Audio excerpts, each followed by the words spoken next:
नांदेड़ में 7वां राज्य स्तरीय मराठी ग्रामीण साहित्य सम्मेलन सहकारी मंत्री बाबासाहेब पाटिल की उपस्थिति में आयोजित किया गया। ये सम्मेलन स्वतंत्रता सेनानी गोविंदरावजी धर्माधिकारी की स्मृति में आयोजित हुआ। काय नाही, साहित्याची नितांत समाजाला गरज आहे। पुस्तक आणि आपलं नातं कधीच संपू शकत नाही।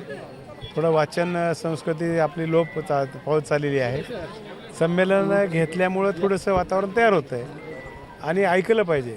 बघा, तुम्हाला वक्ता व्हायचे आहे तर अगोदर ऐकलं पाहिजे।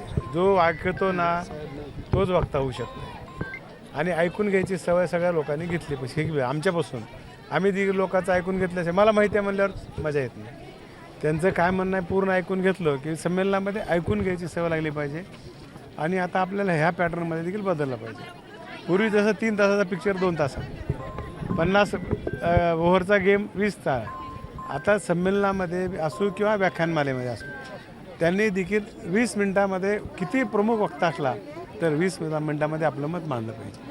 आता बसायची जास्त कॅपॅसिटी लोकांची राहिली नाही, त्याच्यामध्ये हा बदल झाला पाहिजे आणि संमेलनामध्ये सगळ्या विषयाला न्याय भेटला पाहिजे। शेतीला भेटला पाहिजे, राजकारणाला भेटला पाहिजे, समाजाला दिशा भेटली पाहिजे, संस्कृतीचं जतन कसं करायचं ते मिळालं पाहिजे, मॅनर्स ह्या देखील गोष्टी भेटल्या।